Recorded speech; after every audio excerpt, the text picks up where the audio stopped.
The scariest god depicted on screen, with the potential to end all life as we know it. The only question is, did it win at the end? Did it truly get released, or was humanity just lucky? And who the heck chained it up? I love Lovecraftian shit. I've always wanted a Lovecraftian monster on screen done right. My favorite interpretations of Lovecraft are the more subtle ones, where they hint and reference the various entities, like The Empty Man with Nyarlathotep and True Detective with the Yellow King. I know Yellow King is not an H.P. Lovecraft made being, it was integrated into the Lovecraft canon afterwards. I know that, okay, but listen. But I've always wanted to see one of these cosmic entities shown in its true form, shown in its true nature, and I've never gotten it, not really. The closest I've come is either the Dagon movie or Into the Mouth of Madness. But in terms of beings like Cthulhu, I wanted to see them at their true power, their true glory, and I think the closest we've seen is Love, Death, and Robots. Particularly the episode called In Vaulted Halls Entombed, which is basically Call of Duty meets Lovecraft. Take this as a short film that shows not only the futility of war, but the stupidity of various soldiers and how low IQ they are, despite being pretty brave. A Special Forces task force of soldiers led by Joe Manganiello himself tried to find these rebels who have taken hostages into this cave in Afghanistan, I'm pretty sure. They follow them into the cave and they notice that these rebels and hostages have both been annihilated completely. They've been skinned alive and eaten, fed on. What the hell could have done it so fast? They were literally just following these people a minute ago. As they venture and trek down the cave, these creatures start coming out. Bioorganic spiders that look alien in nature start funneling out. They don't have enough bullets to take these beings on, and these spiders start coming onto these soldiers and feeding on them, biting into them. They remind me a lot of the tooth fairies from Hellboy 2, if you know, biting into your flesh and eviscerating you instantly. These soldiers run out of the cave, and they enter into this labyrinth. This very, very ancient looking temple place almost. And they find an opening, they find a door, and they try to get to it. Soon these bladed organic creatures that are insect in nature come out and start destroying the soldiers again, killing them. Why the hell are these creatures coming at them? Well, we get our answer. As they venture down into this labyrinth and escape from these creatures, they hear it. The voices, the chanting from inside. Joe Manganiello gets hypnotized and starts walking towards it, almost listening to the voices, and the female soldier behind him, Harper, I think her name is, follows him, tries to snap him out of it, like, what are you doing? And they both bear witness to what's in there. A creature that is chained up, massive, and it rises up. And we get our first look at what could be a Cthulhu variant. A Lovecraftian being in its true nature. And it starts fucking with our soldiers' minds. Joe Manganiello is gone in the head. He is brainwashed by this creature. And she is trying to stop it. But the creature looks into her mind and shows her a vision. And in this vision, we see what would happen if this monster was to rise up. Basically the end of the fucking world, essentially. This creature rising up with its wings. This looks like Cthulhu. If there's any monster this looks like, it is Cthulhu. Joe Manganiello starts getting brainwashed as this creature tells him to release him. Release me. So he tries to release one of the chains. She tries to stop it. They get into a fight. She's forced to kill him. And the being starts trying to fuck with her mind. Release me, release me, release me. And it all ends with this scene.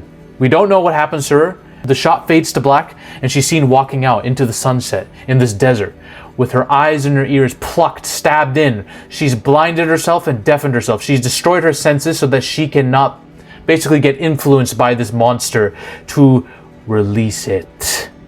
So what does this all mean? Well, first of all, what is this being really? Is this being Cthulhu? Because a lot of people say it is. It bears a lot of similarities to Cthulhu physically. It's got tentacles, it's got immense scale, it's got those wings, it's got mental manipulation, right? It also has multiple yellow eyes with one glowing one that can spark visions into people. This vision basically showcases what would happen if Cthulhu was to rise up. Because in the Cthulhu mythos, if Cthulhu were to rise from his slumber in the sunken city of Relay, however you pronounce it, the world would likely plunge into a state of utter chaos and terror. His emergence would trigger widespread madness, geological disturbances, and potentially the end of humanity. So, is it really Cthulhu? Because this is like the closest thing that we've seen to it, right? But many fans believe it could be one of several other ancient cosmic beings, maybe a relative or a cousin to Cthulhu. There are a lot of beings in Lovecraftian lore. Not a lot of them look like this, like Cthulhu, but I believe it could also be the relative of Cthulhu known as CTHULLU, if I'm pronouncing that right. CTHULLU, the themes with this being are fire and driving humans mad, which we see in that vision. That vision has an emphasis on fire everywhere, people burning and people losing their fucking shit. The elder gods are often portrayed as benevolent and cosmic entities who strive to maintain order and prevent the rise of chaotic forces like CTHULLU. CTHULLU is described as a being of immense power, capable of manifesting as a living flame and possessing a chaotic and destructive nature. I'm not sure if Cthulhu matches up with that as visually as he does Cthulhu, but it gets more interesting here when you ask yourself, how the fuck did a powerful god like this get chained up in the first place? Chained up for people to access and free him. In the Cthulhu mythos, to prevent CTHULLU from unleashing his power and causing widespread devastation, the elder gods are depicted as having taken measures to contain and control him, often by using invisible chains or placing him in a restricted location. CTHULLU is currently chained at the center of the burning star Formalhaut, having been chained by the elder gods an eternity ago. Although he can be summoned, exactly how powerful he is unknown, although he is evidently one of the most powerful great old ones, and Nyarlathotep, this being is one of the few beings that Nyarlathotep fears, besides Azazel himself. This is established, which is insane. Nyarlathotep shits himself at the thought of this dude escaping. It makes sense that the only thing that can chain up a great old one like this is several elder gods.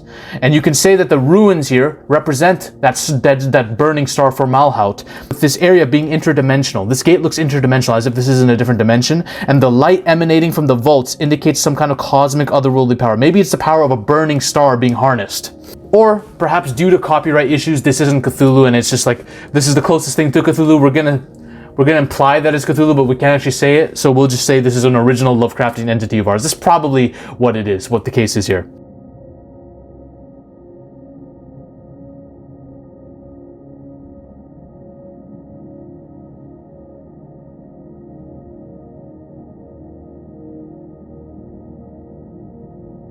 What does that ending mean? Did we win? Did we win at the end? Because she's blinded and deafened herself, so this being wouldn't influence her, which shows that she had the willpower and the strength to basically ignore its call to her and just walk away. So this woman is a Chad for taking one for the team here, okay? She saved humanity here. The spider creatures don't attack her when she leaves, right? She's able to leave from that place without any of these spider creatures attacking her again, indicating that she's no longer a threat to them because she's no longer going to release the creature, because that's what their purpose was, to stop anyone from releasing it, right? They would kill anything.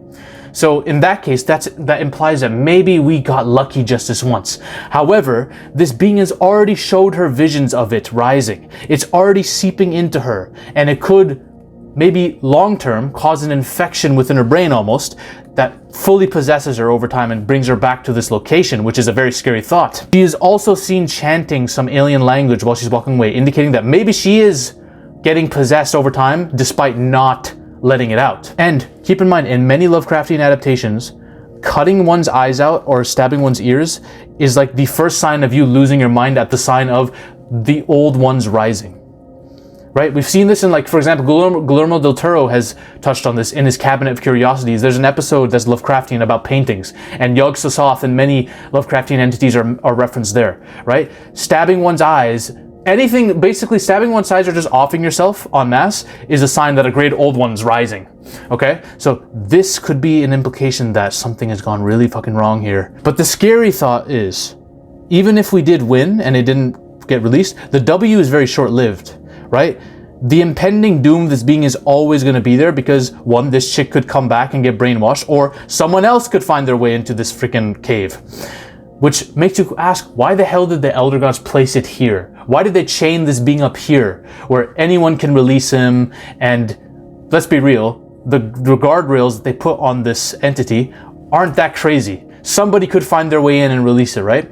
This tells me this creature's fated to be released at any point, and any species that is near him would be annihilated. They could have chained this creature anywhere in the universe, and there would be some life form or some god that would have opened it up, that would have released it, indicating to me that a species like us was always bound to die at some point. They were just stalling it here, giving themselves time to figure out a way to permanently stop all these wild entities, right? So basically, we are collateral damage at the end of the day to this cosmic war between this being Cthulhu and the elder god that it's going to war with.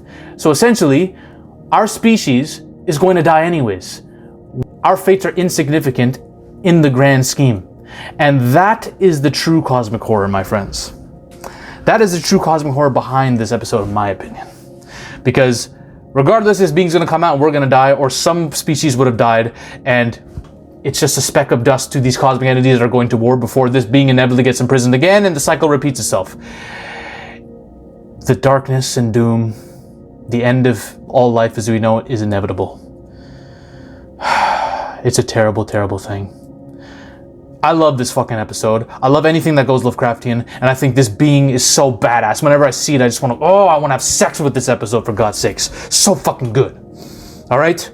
If you want to know my thoughts on another adaptation of Cthulhu that wasn't as Lovecraftian, but it's still pretty cool, watch my video on the movie Underwater over here. Ladies and gentlemen, we are on a mission to take over Hollywood. But the army must keep growing. If you want to suggest video topics to me, or talk about your favorite movies or favorite film theories in a community with like-minded individuals, join the Zafy Discord now. Link is in the description and the comment section as well. Join us. This movement is just beginning. We're taking over Hollywood, one coke line at a time.